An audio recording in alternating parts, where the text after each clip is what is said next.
Tuhan tidak adil? Saudara-saudariku, selamat jumpa, selamat hari Minggu, selamat merayakan juga bulan Kitab Suci Nasional dengan temanya, ada yang masih ingat? Allah sumber kasih dan keselamatan. Tapi hari ini bacaan kitab sucinya justru membuat kita rasanya kurang setuju dengan Tuhan. Kayaknya Allah sumber ketidakadilan, bahkan sumber iri hati. Betulkah? Masakan orang yang bekerja sejak pagi-pagi benar dibayar sama persis dengan yang bekerja hanya 1 jam di sore hari lagi? Bukankah yang bekerja sejak pagi telah bekerja dengan banyak pekerjaan, dengan banyak tantangan, di bawah terik matahari berjam-jam? Sementara yang bekerja sore-sore cuma 1 jam lagi diberi upah yang sama. Bukankah ini tidak adil? Bukankah ini bikin iri hati? Nah, disinilah peranan hari Minggu Kitab Suci Nasional bagi kita orang Katolik. Agar kita belajar menafsirkan, memahami Kitab Suci secara keseluruhan. Tidak menafsirkan sepotong-sepotong saja, tidak membaca dan memberi penafsiran menurut apa yang terbaca saja, tetapi bagaimana kita membaca teks Kitab Suci secara kritis, sesuai maksud Tuhan, sesuai maksud penulis menyampaikan kisah itu dalam sebuah konteks yang tertentu. Nah, bagaimana kita bisa memahami teks yang lumayan menimbulkan persoalan ini? Mari kita lihat.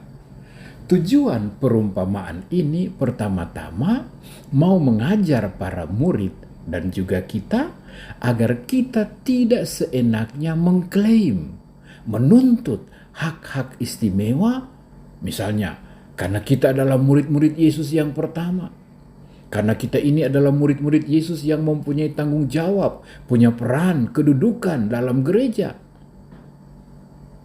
Semua orang berharga di mata Tuhan, yang datang pertama pun yang bertobat kemudian. Masih ingat kan? Para rasul sudah bersuka duka mengikuti Yesus, tapi justru sang penyamun yang bertobat malah enak-enak saja dapat free pass, langsung masuk Firdaus bersama Yesus. Kedua, tujuan perumpamaan ini mengingatkan orang Yahudi bahwa kerajaan Allah terbuka pada semua orang, bukan hanya untuk mereka saja, termasuk orang-orang bukan Yahudi yang baru-baru bertobat. Yesus mau menyatakan betapa Allah menawarkan surga, keselamatan bagi semua orang. Matius menulis Injil ini untuk mengingatkan umat pilihan bangsa Israel agar mereka tidak merendahkan dan meremehkan orang-orang lain yang dianggap kafir, berdosa, yang juga telah menerima Yesus dalam hidup mereka. Mereka juga tidak boleh dianggap kelas 2 atau kelas kambing dalam komunitas, dalam gereja. Coba kita lihat kiri kanan kita. Ada juga yang baru jadi Katolik 1-2 tahun. Apakah mereka kelas 2? Tidak kan? Ketiga, perumpamaan ini menyampaikan satu pesan yang sangat mendasar dan menyentuh hati kita, yakni Tuhan mau menunjukkan betapa murah hatinya dan berbelas kasihnya Dia kepada siapapun yang mau menerima Dia, mau menerima undangannya, ajarannya, dan mau bekerja sama dengan Dia.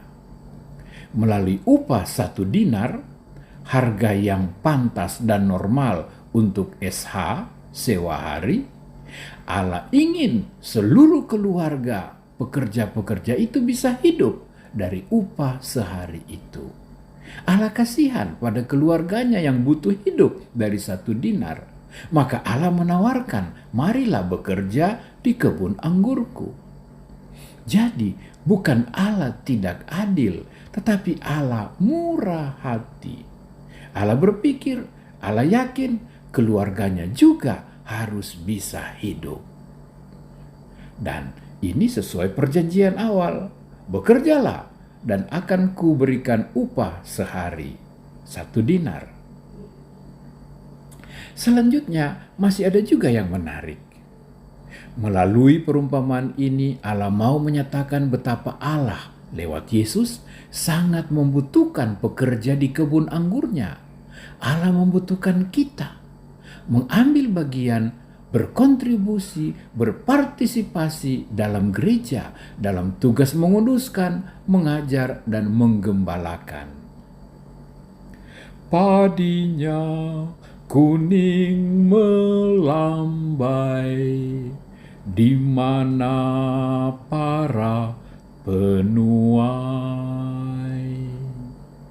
Betapa Allah membutuhkan kita, Allah mencari rekan-rekan sekerja. Dan kita semua yang ambil bagian dalam kerajaannya, dalam karya gereja, ada upahnya. Apakah upahnya? Masuk dalam kerajaannya yang kekal. Dan ingat, lewat aneka cara, lewat aneka profesi, lewat aneka bentuk panggilan dan jawaban, kita menjadi rekan sekerja Allah. Ada yang 60 tahun jadi imam atau biarawati. Ada yang hampir 30 tahun jadi pemimpin umat.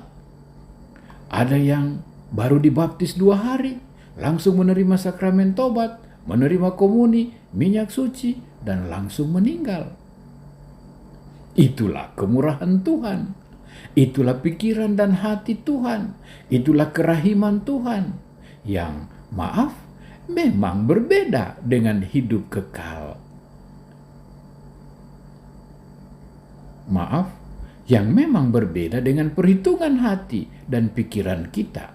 Dikatakan tadi pada bacaan pertama, pikiranmu bukan pikiranku, rancanganmu bukan rancanganku. Iya kan? Allah mengganjari kita dengan hidup kekal, bukan berdasarkan berapa lama kita bekerja, berapa jam kita menjadi pengikutnya, tetapi bahwa kita menerima Dia dan bagaimana ambil bagian dalam kerajaannya. Bagi kita, Ia memberikan upah keselamatan kekal yang sama. Masih ingat juga kan kita di rumah? Saat papa pulang kerja membeli ayam kampung, lalu mama masak ayam biromaru. Pakai santan nomor 1, pakai bumbu segala-galanya, dibakar pakai tempurung. Wah, aromanya sedap sekali. Nah, semua sudah duduk di meja makan, papa, mama, kakak-kakak, dan si bungsu. Sang adik tidak boleh berkata, papa, mama, juga kakak-kakak, kamu kan sudah lama makan di dunia ini sebelum saya lahir. Kamu sudah makan banyak. Jadi supaya adil, saya saja yang makan ayam 1 ekor ini. Tidak begitu kan? Papa mama memberi dan membagi semua sama rata. Dengan cinta, dengan kasih, dengan pengorbanan. Apakah papa dan mama lalu tidak adil? Saudara-saudariku, pesan kitab suci hari ini mengingatkan kita bahwa Allah adalah sumber kasih dan keselamatan. Untuk itu, mari kita bermurah hati seperti Tuhan murah hati pada semua orang. Jangan irit, jangan matre, memberi apa yang menjadi hak orang lain lah. Kalau perlu kasih lebih sedikit. Begitu juga kalau bekerja bagi Tuhan, bagi gereja, bagi sesama, bagi pemerintah. Jangan ukur-ukur, jangan pakai perhitungan pribadi. Kasih lebih sedikit, lebih banyak, lebih baik, lebih rela, lebih pasrah, lebih juga dengan sukacita. tak perlu iri juga pada yang lain. Tak usah cepat-cepat protes, tak usah cepat-cepat menggerutu, apalagi mulai provokasi dan pengaruh orang dengan kata-kata negatif di surat kabar, di Facebook, di WhatsApp. Jangan cepat menggunakan kata-kata yang mempersalahkan orang lain. Janganlah kita cepat menghakimi, sebab perhitungan kita lain dari perhitungan Tuhan. Begitu juga jika ada yang lain lebih diberkati, lebih mujur, lebih beruntung, bersyukurlah. Seperti Tuhan banyak lebih memberkati kita juga dari orang-orang lain.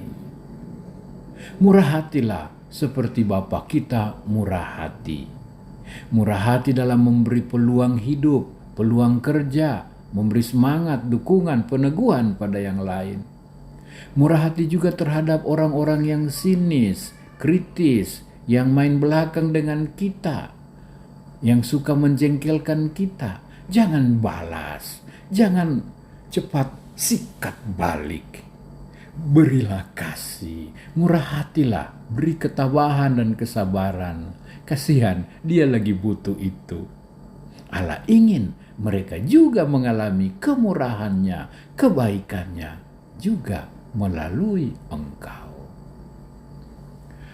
Mari kita menjadi pribadi-pribadi yang bersyukur dari waktu ke waktu. Semua kita dipanggil ambil bagian dalam hidup menggereja. Semua kita disiapkan upah abadi. Gembira dan enjoy-lah.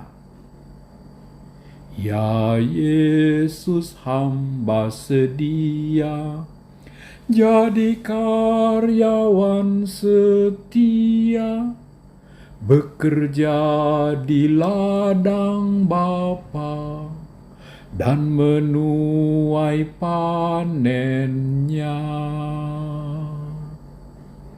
Relalah, bersedialah, bergembiralah menjadi rekan sekerja, menjadi karyawan-karyawati Tuhan.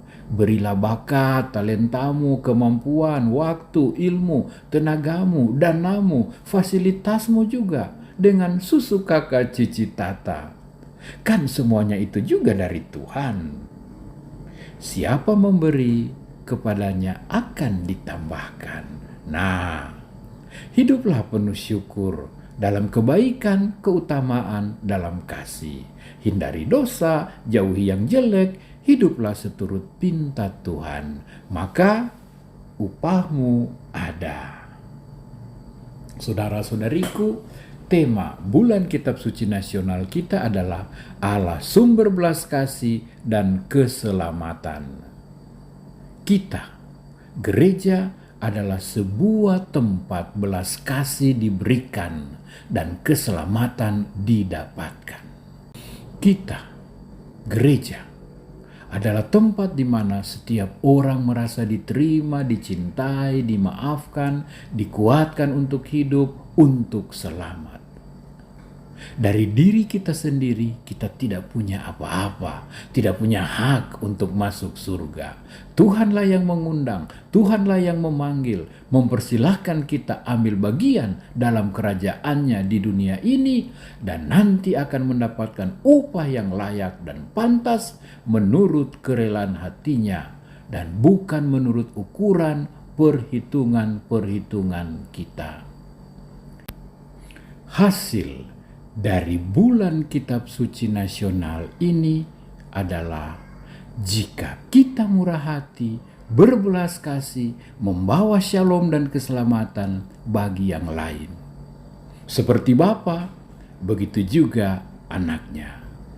Jika Bapa adalah sumber belas kasih dan keselamatan, maka kita juga anak-anaknya adalah sumber belas kasih dan keselamatan. So beautiful, so sweet, so divine.